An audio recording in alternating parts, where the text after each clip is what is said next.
आज फिर आपसे बात करने का समय आ गया है। देश में बहुत गंभीर मुद्दे पर बहस छिड़ी हुई है। आप सभी देशवासियों और प्रदेशवासियों को मेरा बहुत बहुत सादर नमस्कार।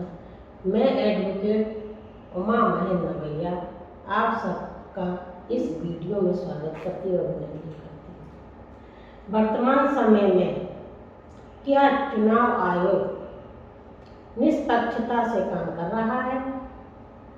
क्या देश की जनता और राजनीतिक पार्टियां चुनाव आयोग की इस कार्य प्रणाली से संतुष्ट हैं? क्या चुनाव को निष्पक्ष और संदेह से परे बनाने के लिए कुछ किया जा सकता है?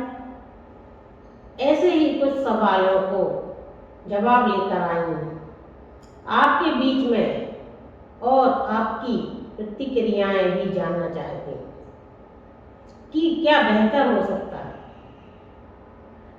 आज देश के सबसे बड़ा पहला सवाल यह है कि चुनाव आयोग की निष्पक्षता को लेकर प्रश्न खड़े किए जा रहे हैं।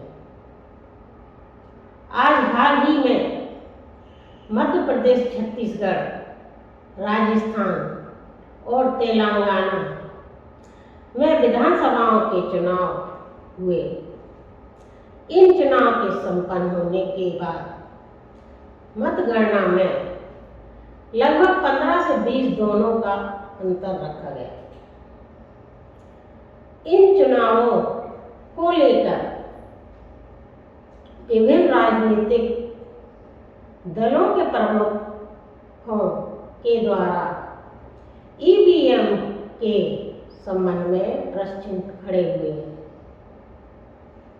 कांग्रेस से माननीय पूर्व मुख्यमंत्री मध्य प्रदेश शासन राजा दिग्विजय सिंह जी ने कहा कि ईवीएम में चिप लगे होने के कारण कुछ भी किया जा सकता है। मध्य प्रदेश कांग्रेस कमेटी के अध्यक्ष माननीय कमलनाथ जी ने कहा कि ईवीएम की मशीनों ने बैटरी 100% चार्ज मिली, जबकि मतदान और मतगणना के दौरान कम से कम 20 दिन का समय बीत गया था। ऐसे में ईवीएम की बैटरी कुछ तो डिस्चार्ज होती। यह चुनाव आयोग की निष्पक्षता पर सवालिया निशान है। अभी सम्मानीय उद्धव ठाकरे जी ने द्वारा भी कहा गया कि एक बार प्रधानमंत्री बैलेट पेपर से चुनाव कराकर देख लें, दूध का दूध और पानी का पानी हो जाएगा। इन सब चैलेंजों को चुनाव आयोग सकारात्मक रूप से क्यों नहीं लेता? यदि चुनाव आयोग निष्पक्ष है तो इसमें हर्ज क्या है? वह बैलेट पेपर से चुनाव करवा सकता है, लेकिन वर्तमान सरकार के रहते हुए यह संभव नहीं है और चुनाव आयोग की कार्यप्रणाली से ऐसा लगता है कि निष्पक्ष नहीं है। एक तो मतदान और मतगणना में एक बहुत बड़ा समय का अंतर रखना चुनाव आयोग की कार्यप्रणाली पर संदेह उत्पन्न करता है। दूसरा, इलेक्ट्रॉनिक वोटिंग मशीन से वोटिंग करना भी चुनाव आयोग की विश्वसनीयता पर प्रश्न चिन्ह खड़े करता है। आखिर चुनाव आयोग क्या करे कि उसकी विश्वसनीयता पर जो प्रश्न चिन्ह लग रहे हैं वह लगना बंद हो। इस संबंध में सरकार विपक्षी दलों द्वारा ईवीएम से चुनाव कराने की मांग को मानती है, तो इसमें भी कई प्रकार की गड़बड़ियां सामने आएंगी, ऐसा सरकार का कहना है। उदाहरण के तौर पर बूथ कैप्चरिंग करना, बैलेट पेपरों पर अपने हाथ से मोहर लगा लेना, मतगणना के दौरान मत के निर्धारण में दिक्कत उत्पन्न करना इत्यादि समस्याएं हो सकती हैं। जैसा कि हम सब जानते हैं कि जब हम वोट करते हैं तो वीवीपैट में हमें एक पर्ची दिखती है, जिससे यह सुनिश्चित हो जाता है कि हमने वोट किसे दिया। यदि उन सब की गिनती भी 100% हो जाए तो भी चुनाव आयोग की निष्पक्षता पर लगाया गया सवालिया निशान हट जाएगा।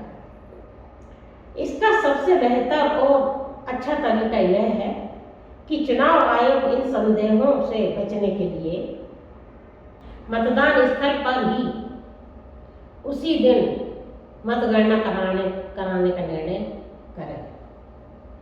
जैसे ही चुनाव खत्म होते हैं उसके तुरंत पश्चात मतदान स्थल पर ही मतगणना हो सकती है, जैसे कि पंचायत चुनाव में होती है।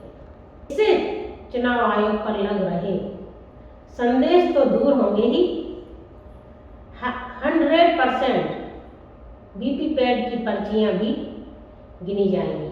ईवीएम की मशीन की वोटों से वीवीपैट का मिलन भी हो जाएगा और राजनीतिक दलों और जनता जनार्दन को मतदान के परिणाम का इंतजार नहीं करना पड़ेगा। और इससे सबसे बड़ा फायदा देश और राष्ट्र को होगा।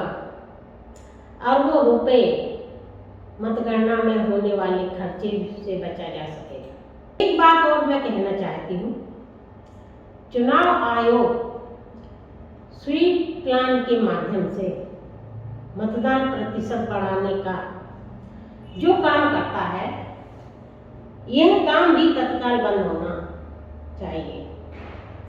इस पर अरबों रुपए का खर्चा होता है। अब मत जागरूक है और मतदान कराने की आदतों से हो गई है। स्वीप प्लान के जरिए कहीं ना कहीं हम वोटिंग ट्रेंड प्रभावित करते हैं, जिससे सत्ता पक्ष को लाभ होता है। चुनाव आयोग जो 80+ के मतदाताओं का मतदान घर पर कराते हैं, उसमें सभी दलों के एजेंट सामने नहीं होते हैं और गड़बड़ियां हो जाती हैं। इसमें जहां तक संभव हो और 80+ के मतदाता यदि सक्षम हैं तो उन्हें देने के लिए मतदान स्थल पर लाने की व्यवस्था होनी चाहिए। स्वीप प्लान तत्काल बंद होना चाहिए। एक बार जरूर चुनाव आयोग यह उपाय करके देखे। यदि वह निष्पक्ष हेतु इन उपायों पर जरूर गौर करेंगे, अन्यथा चुनाव आयोग की कार्यप्रणाली पर प्रश्न चिन्ह लगते रहेंगे। धन्यवाद। जय हिंद।